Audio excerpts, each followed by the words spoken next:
I'd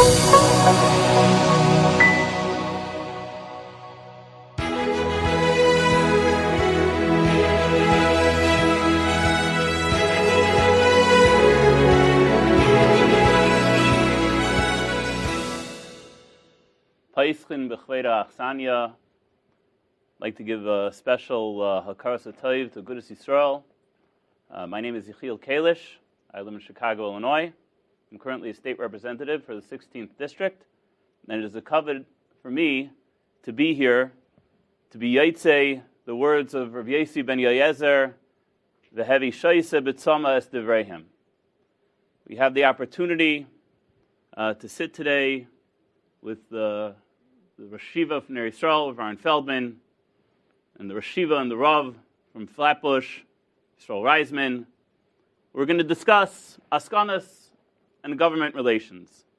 I'd like to thank very much Rav Chaim David Zwiebel, Rav Leibish Becker, Rav Shai Sher, and of course my Tayyar Yedid, Rav Adi Matzin, for helping to make this session a possibility. Rosh Yeshiva, Rebbe, I'm going to ask questions on 4 different categories. I'm going to discuss current events. I'm going to ask questions that relates to Eretz Yisrael, Askanos, and Askanim. I don't know if the Rosh Yeshiva wants to give some divrei psicha before we begin, or if the Rav wants to give some divrei psicha, but maybe a few minutes on the topic in general before we ask some specific questions.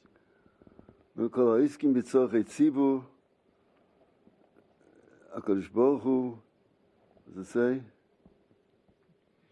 What does it say? Yishalim Scharam. Yishalim Scharam, Yosem and Kol Machlo, Yibla Chol Gufam, Yisla Chol Avoinam. Oiskim B'tzorchei Tzibur Be'amunah. There's a special schus in being oisik in tzorchei Tzibur Be'amunah. That means without any expectation of compensation or gain or interest. Why is that necessary for oisik b'tzorchei tzibur? Because you need the schus of the rabbin to help you, to give you siyata d'shmaya. Oisik b'tzorchei tzibur has to make decisions which affect everyone, which affect the klal.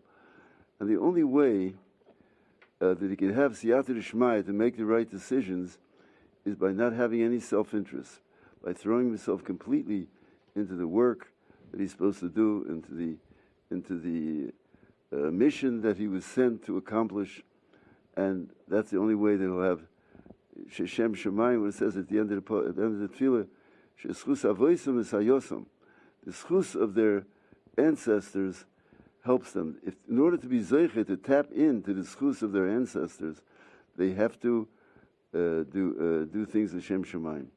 So that is the introduction of being an askin b'Yisrael, doing things with Shem Shemayim. Someone who does things for personal interest is posel, and he pasels his avodah. So we're trying to find out how can a oisik b'tzorchei tzibur do things with Shem Shemayim, al pi Torah, al pi Yiras Shemayim, and to avoid any interest besides what's emes and what's proper. And the Eibusher should give us the Siyata D'Shmaya to be able to answer the correct question, the correct answers. Amen. I say amen to what Rosh Yeshiva said. Very good. So I'm going to start off with a question for the Rav. The last 8-9 months have been a very difficult time, not just within Klal Yisrael, but in society in general. And there's no question that individuals within our Kehillah have started talking about moving to Eretz Yisrael in large numbers. In fact, Nefesh B'Nefesh said that they estimate 250,000 Anglos will immigrate from the United States or from the diaspora to Eretz Yisrael in response to the Corona crisis.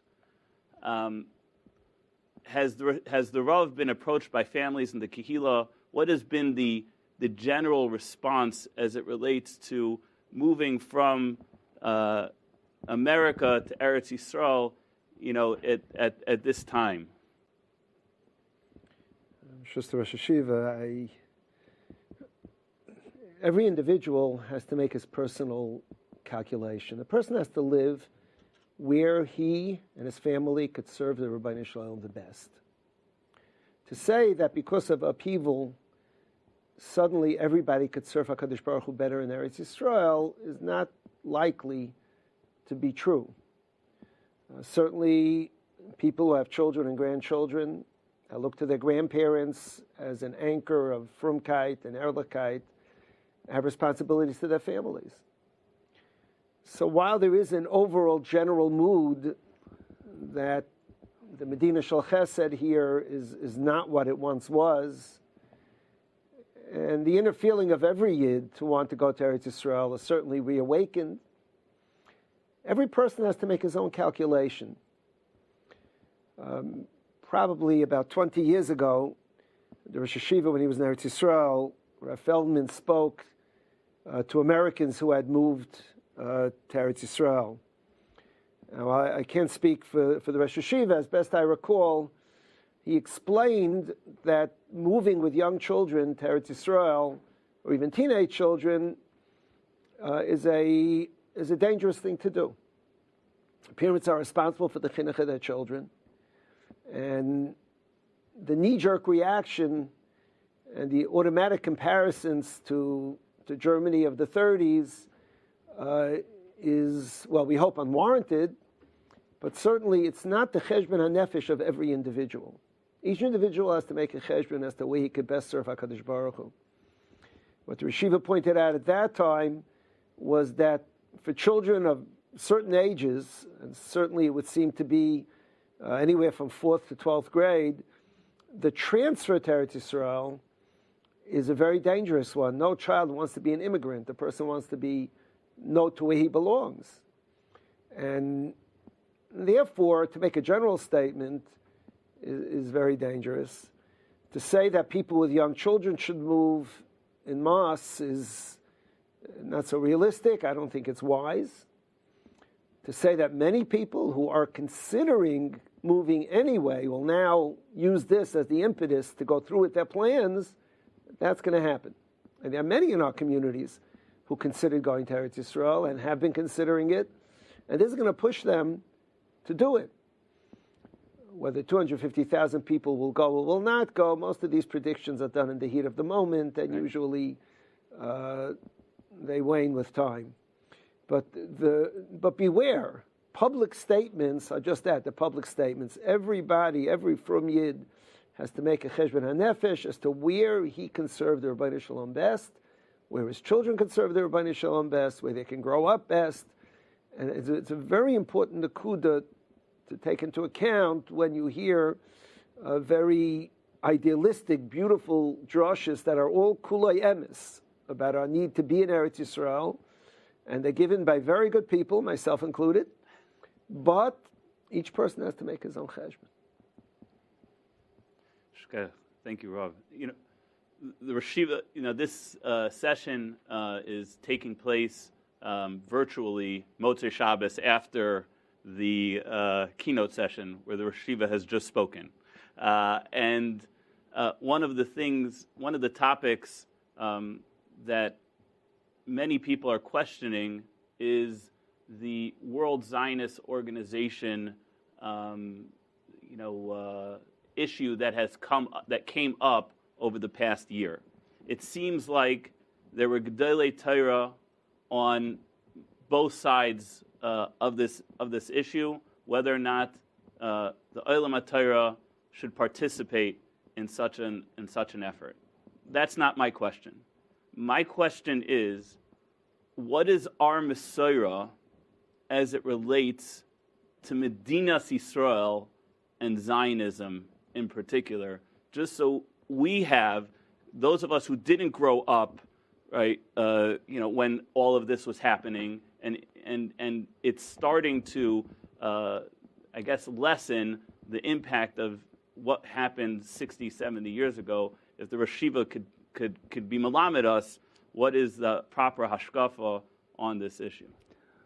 Well, I think that you didn't listen virtually to what I had to say, because I did discuss this in my speech. Did you listen? Not yet virtually. Yeah. So I talked what our Hashkafa is about Zionism and what our Hashkafa is about the state of Israel. Generally, I'll put it concisely, the state of Israel exists, nothing we're going to fight with, and the welfare and security of a few million Jews depends on the state of Israel.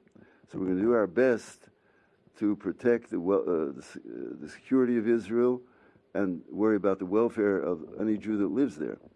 But the philosophy, the underpinnings of the state of Israel from their very inception, are not al pi Torah. They're not Jewish. They're taken from a movement which began by Theodor Herzl, who himself didn't circumcise his children and had a Christmas tree in his house, an assimilated Jew who looked at Judaism as a burden. Judaism is something to be ashamed of and something to get rid of. The differences between a Jew and a Goy bothered him very much. And he looked to make a state where Jews could be Goyim. When I came over the first time to Israel, there was a jazz musician sitting next to me on the airplane, and he said to me as we were circling to land, he said, "I'm so happy to be in Israel." He says, "In Israel I can forget that I'm a Jew." That's what he said. He came to Israel in order to forget that he's a Jew, because Judaism meant to him anti-Semitism, being discriminated against. In Israel, he could forget about being a Jew. Because this person, unfortunately, didn't know what Torah is, didn't know what Yiddishkeit is, didn't know what coming close to Rebbeinu Shalom is. So Israel was a place to forget to be a Jew. And that's what Zionism was, a place to forget that you're a Jew. And because of that, the underpinnings of Israel are secular. The name of God was not mentioned in the Declaration of Independence. It was mentioned obliquely with a compromise, Sur Yisrael. And since then, nothing has changed. Nothing has changed. It's just that there's a large percentage of Sephardi Jews that remain religious, which has an impact on the government. Ashkenazi to a certain extent. And because of that, the government, the philosophy of the government is secular and not al pi Torah. How could a Jew live not al pi Torah? I spoke about this in my virtual speech before. So the shita of Gedolei Torah has always been that we cannot support the philosophy of Israel. Now, the state of Israel, as a place, a haven for Jews, where people live, we have to do our best to make sure that they're successful. So this is generally what I speak. In the virtual thing, you'll hear more details. Very good. Thank you, Shiva. And this, I guess this is a good follow-up to that question, and I'd really like to hear from Rosh Shiva and then from the Rav, from Rebbe if possible, because certain political figures, I guess throughout history, and President Trump is certainly today's example, have the ability to connect with certain groups of supporters in a very deep and emotional way. As from Jews, or even as a community, is this connection healthy? Should we look to these figures as role models? And really, in some families and some shuls, support for President Trump in this past election or not has led to a breakdown in familial relations. What's going on? Is this healthy? And how does, it seems like our support for him is based on his support for Eretz Yisrael, as well as the other side's lack of support for Torah values. Yeah. I don't think a Jew should ever take a secular figure as a role model. He doesn't have the basic beliefs that a Jew should have. And how can we follow him? How can we take him as our role model? In other words, to split that he's a role model for one thing and not for another thing is not a is not a healthy thing for a Jew. We have our own way of life, we have our values, and we cannot take another person as a role model who doesn't share our values. That's all. Now, you could believe that he's a good leader, or you could believe that his opinions are valid and they should be followed, but to take him as someone that I should adulate and someone that I consider a hero and something I like my children to grow up to be when they grow up. That's a that's not a way for a Jewish family to raise children or to run their home. Whether or not Trump is a good president, not a good president, like you say, it's a question of taste. Some people consider him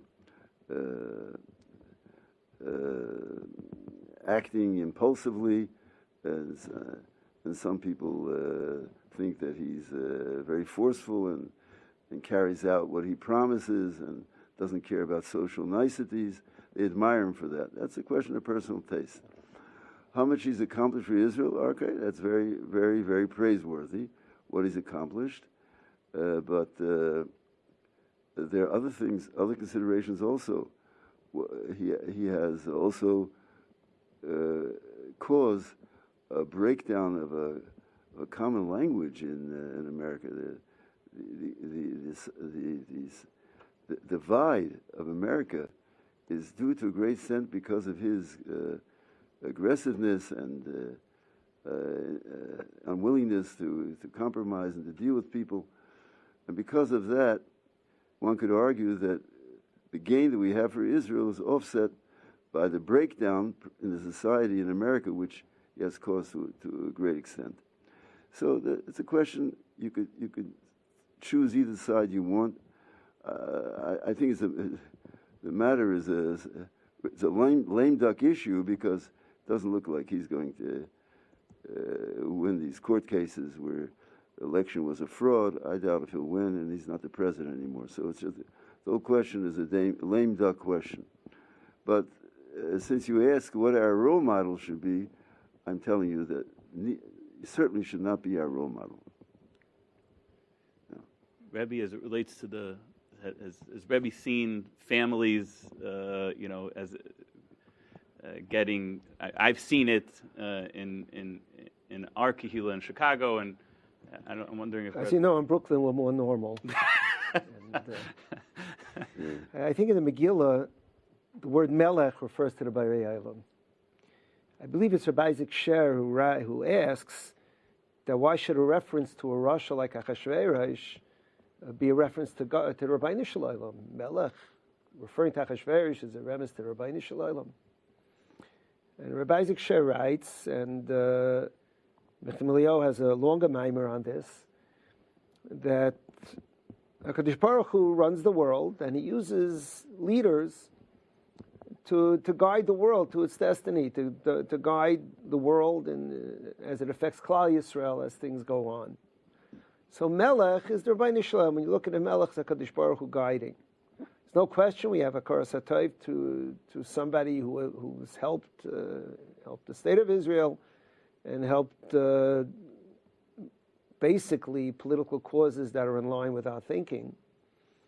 But Yid sees the ongoing of the world, certainly the politics of the world, the Leiv Melech, the Leiv Sarim. It's the Mechtam Eliyahu says that a Sar or a Melech doesn't have the same Bechira as everybody else, that it's a different level of Bechira, and that when we see things happen, we see what's happening, the Melech, the leader, as a tool of Rabbeinu Shalom, guiding the world to a certain destiny.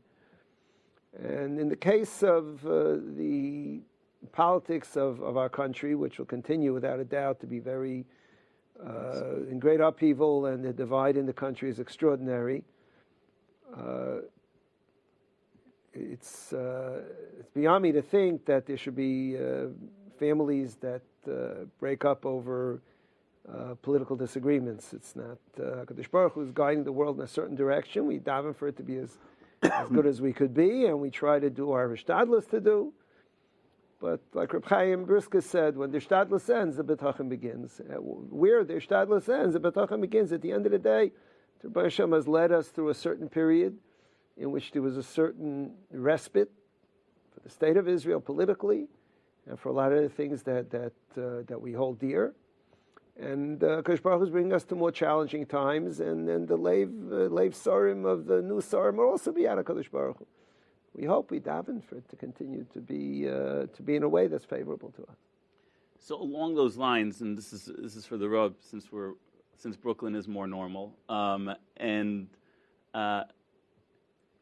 those of us who don't live in Brooklyn, the mask requirement, right, is something that when you walk into a minyan in Chicago, right, everyone's wearing a mask. Right? I davened in a certain shul today in Borough Park. I was the one wearing a mask together with one other individual. Is that a breakdown in government trust? In other words, is there a lack of trust in the government here in what they're hearing, or is there something deeper that those of us out of town don't understand? We could really have a session on the topic, which I don't want to do. First, I will just say for the record that in our shul in the Agudah of Madison, where we are, we complied with the law. All minyanim have always had masks. There was never a time everybody wore masks for all minyanim, and we had 100% compliance because it was never questioned. It was done with a certain certainty. The law in New York State is that for individual study, you don't need masks. And therefore, when people learn individually, we don't require masks. We follow what the law requires, and that's what we happen to be doing. Now, putting that aside, there are very strong feelings on anything to do with COVID. Anybody who talks about it generally has his mind made up. In the yeshiva, I told the people involved that when a parent calls, don't start debating the topics. If a parent is calling to ask a question of instruction, answer. If they're calling to debate whether the policy is a good policy or not, just don't get into it, because people have strongly held opinions.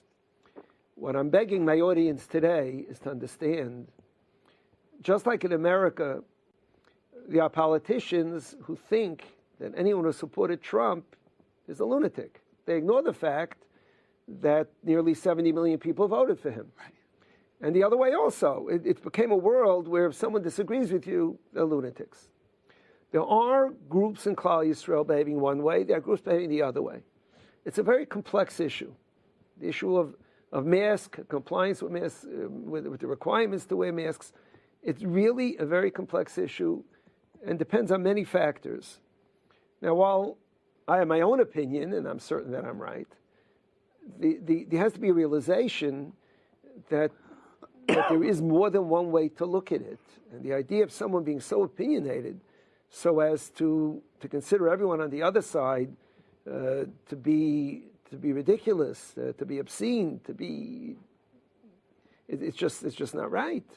And the idea that pikuach nefesh iberalts is not totally true. The Shulchan Aruch has rules for what constitutes pikuach nefesh and what doesn't. There are halachas that define pikuach nefesh.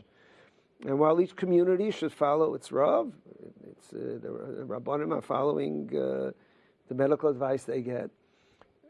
To talk harshly about those that disagree, what's going on, it's first of all absurd, totally absurd. It's just not correct from a factual standpoint.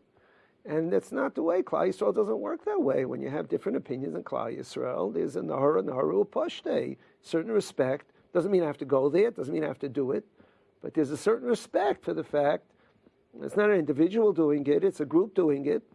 There are rabbanim involved.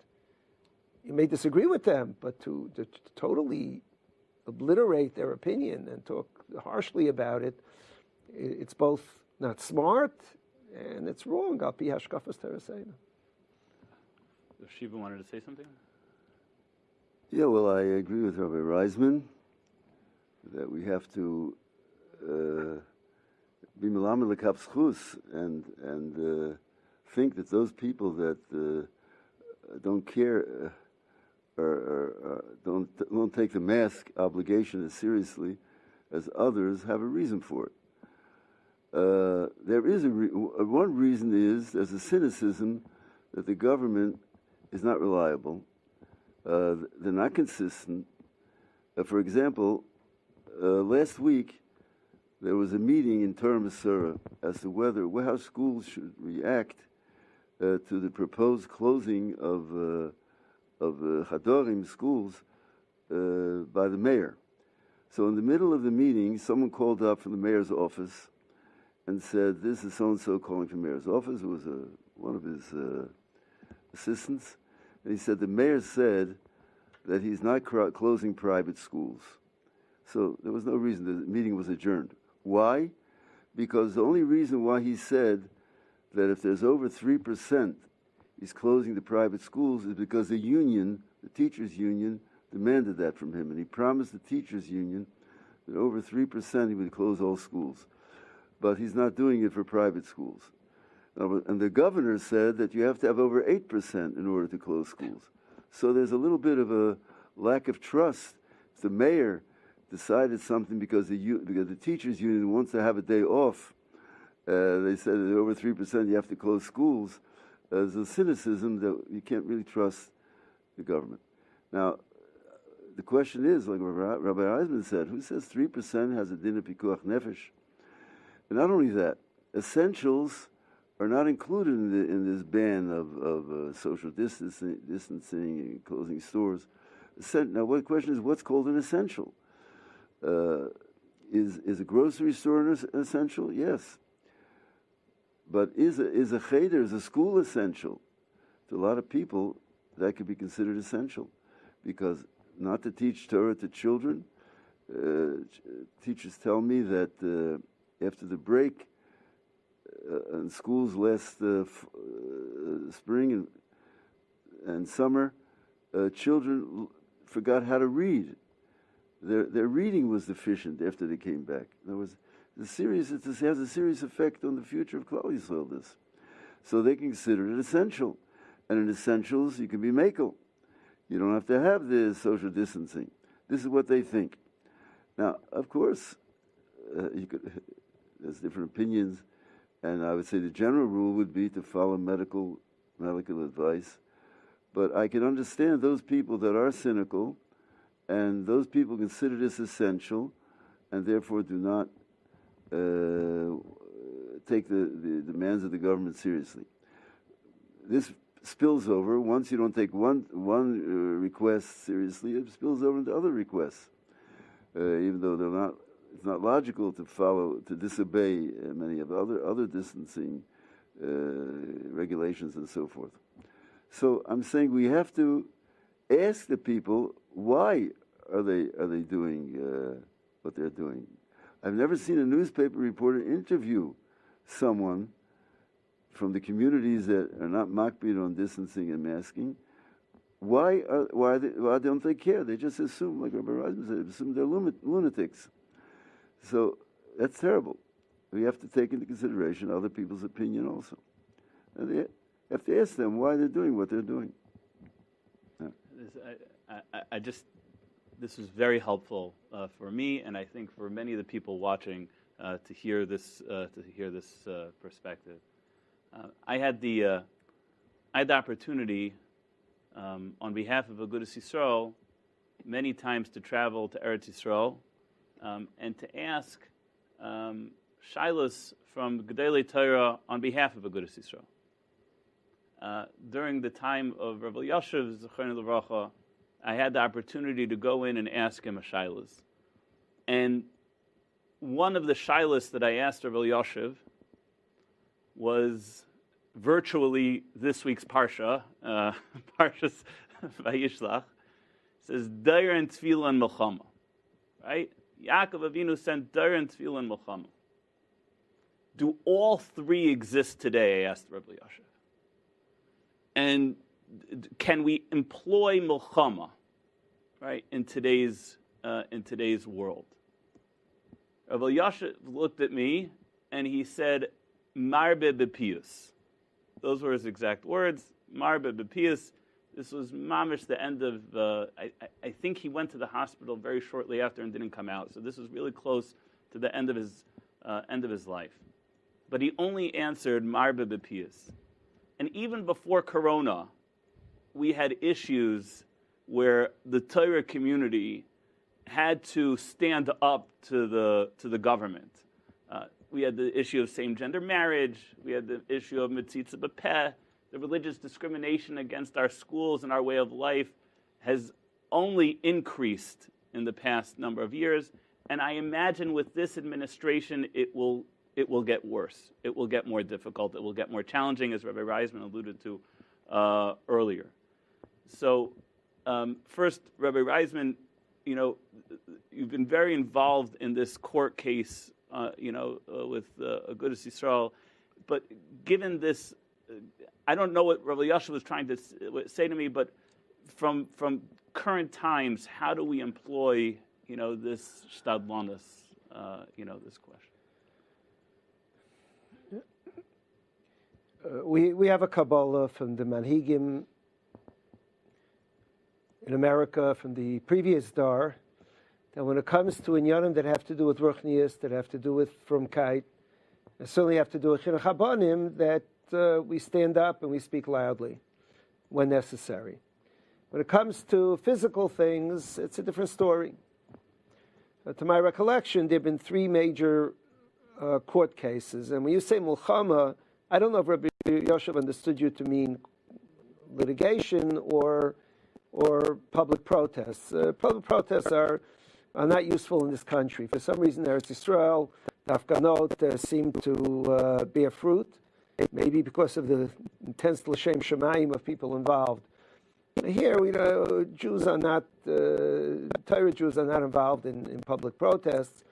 We've done litigation over the last brief period of time regarding mitzitza b'peh. We were successful in court. Regarding the equivalency demand, where again we were successful, at least not in throwing out the whole issue, but in throwing out the regulations that had been issued. And today again, we're in court. At this moment, the Supreme Court is reviewing an injunction for an emergency, an appeal for an emergency injunction, but the court case likely will continue. The idea of pius is first and foremost. In all three cases, it involved ruchnius.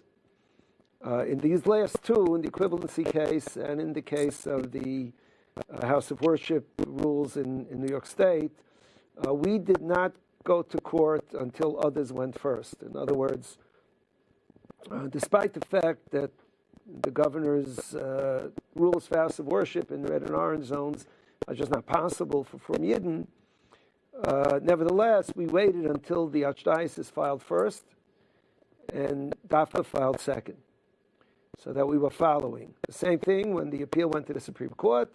The Archdiocese filed on a Thursday, and we filed on the following Monday. In the case of the equivalency, we did the same thing. We waited until the Association of Independent Schools filed their case first, and we followed second. So that was sensitive to the need of pius. However, in the United States, there are three branches of government. And just like if a president proposes a law, nobody would say going to the legislature and trying to convince senators to vote against it is milchama. It is, in a sense, political milchama. Or if a law is passed and we try to influence the president to veto it, no one would say it's milchama. There's a legislative branch of government. And it's true. Politicians take it very personally when they lose in court. Nevertheless, I don't think it's the same type of milchama as street protests. It's legitimate. It has to be done by kovid reish. We felt in all these cases that it was something crucial to the ruchnius of Klal Yisrael. And I might add, in all three cases, we knew perfectly well that there were large groups in Klal Yisrael that were not going to follow the law, whatever it was, regarding mitzitza b'peh, equivalency, and the same thing today.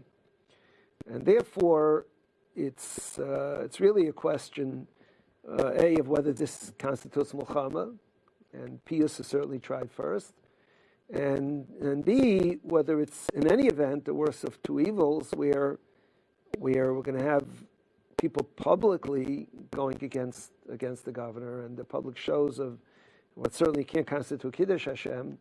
It's certainly better to appeal to the courts with a logical, legitimate case, and as we did, we followed those Umas Ha'olam who had the same interests and followed them into court. So it's with a sensitivity. We're not balabatim here. We're strangers in this country. Sometimes we don't feel that way. We're strangers. We're guests. We certainly belong in Eretz Yisrael, and even a guest has certain rights in the United States. Yeah. No. The state in Mishnah, in Kemach, in Torah, which I believe most Balabatim are very familiar. I think they're less familiar with the next words of the Mishnah, in Torah, in Kemach.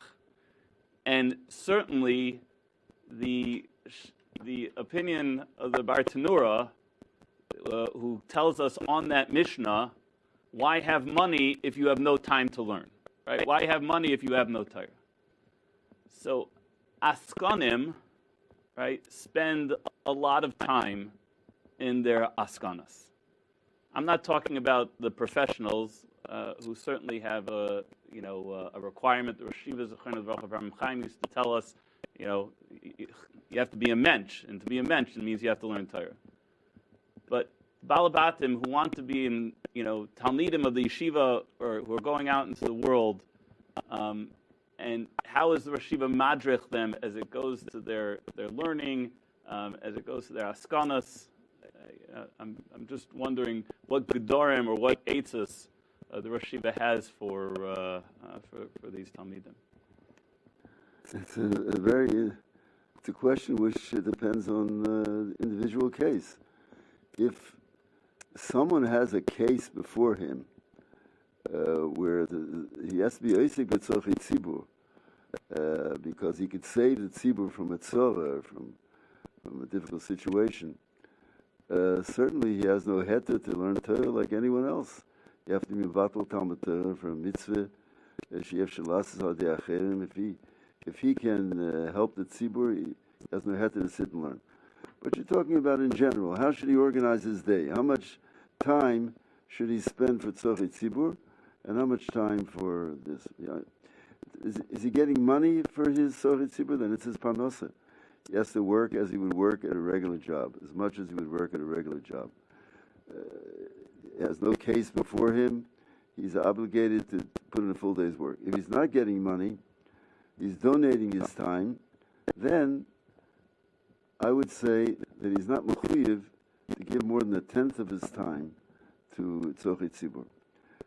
We find in Rishonim and Achronim that just like there's meiser of money, there's meiser also of time when it comes to helping others. I believe Reb Shimon Shkop in his Agudah the Shara Yosha says that you have to give up to a meiser of your time. So if it's not something which is a burning issue for the tzibur that no one else can do, then you have to give up 1/10 of your time to help the tzibur. So if you're a professional, you have to work at it full time. Whatever a person would do with a job. Sometimes a guy who has a job works overtime because it's a necessary thing. You'd have to work overtime. But you'd have to treat it like a regular job. If you're not a professional, then I think the rule would be 10%. 10% of your time. You don't have to give more than 10% of your time for tzorchei tzibur. So the Rav has a unique position, taking Talmidim from the time that they're younger, Bachurim, Kailul, and then the Rav is a shul. So from the yeshiva to the shul, there's so many wonderful organizations in Klal Yisrael for people who have a trukah to get involved, to choose from, right? Agudah Yisrael, Achsania, you have Hatzalah, you have Misaskim, you have Shoimim, you have all these wonderful organizations. Got the shul itself, right, to get involved in the in the shul. When Bachrim or young alike come to the Rav to ask, how does Rosh Yeshiva, help them, decide whether or not it's better to spend more time learning, more time with the family, and how to balance, I guess, your work, avodas haklal, and learning, avodas Hashem life. The Rosh Yeshiva said it's a very individualized shaila, and obviously it is. Somebody who has the hasmada and the kaiches hanefesh to sit and learn b'hasmada, whether he's in kailul or he's a working person who could put in many hours, should allow others to be oisik b'tzarchei tzibur. Sometimes they come to yeshiva, they say, no, there's lavaya, they need 10 people. I tell them, do me a favor, go to the pizza store and get 10 people.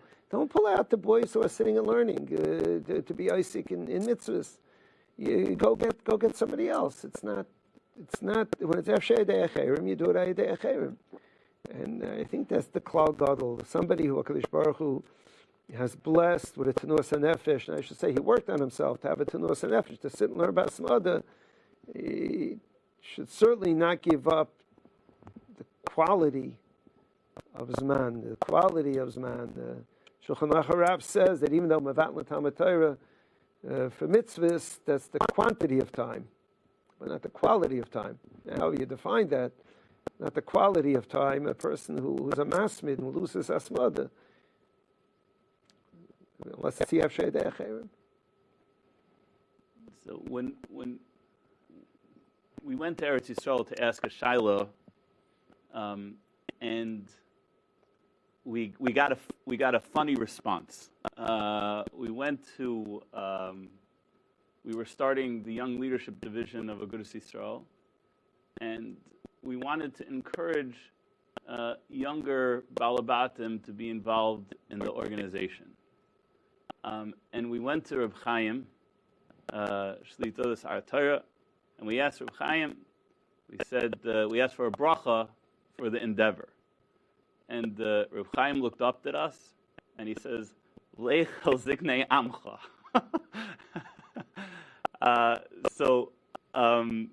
And we didn't get a bracha for the effort. I guess I'm asking the Rosh Yeshiva. I know the Rosh Yeshiva wasn't there, but maybe the Rosh Yeshiva can opine for us. What did Reb Chaim mean? In that response. It's hard for me to go into Reb Chaim's mind, but what I think that he meant was that this is something that you have to determine in your community whether the loss is greater than the gain or vice versa, and you have to ask the manhigim of your community. Right now, at least as it relates to representation in government in New York, right? So we have, I believe there's 4 from elected officials on a state and a city level. I think there are 2 from city councilmen and 2 from state elected officials, Simcha Eichenstein, Simcha Felder, and then Chaim Deitch, I think, is ending his time, but there's probably someone from that's going to be replacing him, maybe. No. And then who am I missing on the city level? Kalman Yeager, right? If one of the mispalim came to the Rav and said, "I want to run for office," right? And he has it. Is this something a frum Jew, right? Obviously, I'm in office, but is this something to be encouraged? Again, given the challenges that we have today, from society, is this something that the Rav would encourage? Is it better to have someone on the inside than and put that person themselves through a difficult, assignment? Again, it's individualized. Let me tell you a Mishnah Berurah. In Hilchas Tefillin, in Siman Lamed Ches, I think Sef Ches, the Shulchan Aruch says that somebody who writes or sells tefillin is an Isaac b'mitzvah. Theoretically, if somebody were to come at the end of a day and need tefillin, he would skip davening mincha because he's oisip a mitzvah, part of a mitzvah. It seems he'd miss Kriya Shema to let somebody else have tefillin. That's what it says in Shulchan Aruch. On that, the Mishnah Berurah says, there's dafka if he's a meicher or kaisiv tefillin because he wants to make tefillin available to Klal Yisrael. If he's doing it listaker, he needs a parnasa. He looked around. He tried to go into the clothing business. He tried to go into the food business. He found a need for a svarim store, for tefillin mezuzah place. So Mishnah Berurah says, la halacha, he says, such a person is not oisip a mitzvah. A pellet of a pellet. You have two svarim stores, a few blocks from each other, and one store owner is busy a whole day, is oisip a mitzvah, and the other store is doing the same thing. He's also selling tefillin and mezuzahs. He's an oisip a parnasa. For somebody to go into politics and have the danger of a high-profile position and come into shilas all the time because of parnasa. If somebody really asks me, should I go into a parnasa or have shilas all the time? I say, stay away. Go to a parnasa that's safe. If somebody makes a cheshbon, he talks to his rebbeim, and he wants to go into it because he wants to be a isik b'tzarchi tzibur, because he wants to be an isik b'mitzvah, such a person. So you have two people. One is going into it for parnasa, and then why do you go into parnasa with all kinds of shilas? And the other one is putting on the mantle of being an Isip B'tzarchi Tzibur, being involved in needs. And of course, anytime you have B'tzarchi Tzibur, there are Kama Shailas. So I think this should be the guiding principle of anybody who comes over to a Rebbe, to a Manik. He says, I want to run for city office. Why do you want to run for city office? We'll have a lot of Shailas. If he wants to have Siyata D'Shmaya, he has to do it because it's an Isip B'tzarchi Tzibur. I don't see any other way a person could hope to have the Siyata D'Shmaya. This is my feeling as a guiding principle. Each person, of course, has his own individual shilas. Rashiva, Yeah. I asked when we were preparing for the session, I asked the Rashiva regarding social media. I spoke to the Rashiva about social media and the shaila of lifnei iver, so ki'ilu, meaning that when well-meaning individuals or well-meaning organizations post something on social media, given especially Agudah Yisrael and some of the positions that Agudah Yisrael takes, once they post something on social media, whether or not it's milk is white, they will have kama v'kama comments on that social media that lashon hara and worse. Is social media a medium that organizations and individuals should be using, or given the reality that it's here, we just have to be careful. I guess it used to be the shaila whether or not we can have an internet web page, but it seems like that we're moving towards that direction. Now the question is social media. Yeah, I'm just wondering what the Rashiva's... Well, you certainly are not allowed to cause anyone to speak lashon hara. You're overly naive. But if I'm doing something which is worthwhile and necessary for the tzibur to know, then if someone wants to use that as a springboard for lashon hara, I'm not mechuyev to worry about that. Like we have in the Torah, the Rebbeinu Shalom said, "Naseh odem etzalmenu." He wanted to teach us anova. He wanted to teach there was Messiah with the Malachim. Naseh odem, let us make man. And the Malach Hashor said that people will now think that there's another power in the world besides the Rebbeinu Shalom. He's saying Naseh odem. The Rebbeinu Shalom said, I have to teach the world that you have to be Messiah with others. Somebody, tzadikim yelchu bo, poishim yikoshlu bo. The poishim will interpret it wrong, all right, that's not my business. I'm mechuyev to teach the world this idea. So the same thing is, if Agudah Yisrael, another organization, has to post something which is necessary for the tzibur to know, an opinion or information which is good for the tzibur and necessary for the tzibur to know, somebody wants to use it, the litzoni ador want to use it for lashon hara and for making fun and for ridicule, that's not my business. I don't have to worry about them. That's poishim yikoshel bom. That's all. Okay. Thank you, Rashiva. Thank you, Rebbe, for this opportunity to discuss these issues. I asked Mechila if I put the Rashiva Rebbe in a difficult position on some of them, but I think the Olam will definitely be nana from. Thank you very this. much. Yeah. Thank you very much. Yeah. Thank you. A real thanks, not just a virtual thanks. And we should mention to thank Agudah Yisrael, which always leads the way in Haskanas, in the court cases, in virtually all areas of Haskanas. We have to thank Agudah Yisrael for being there.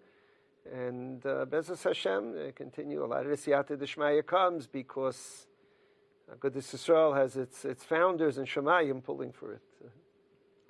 Absolutely. You should continue to be a oiski b'tzorch tzibur be'amunah. Amen. Amen.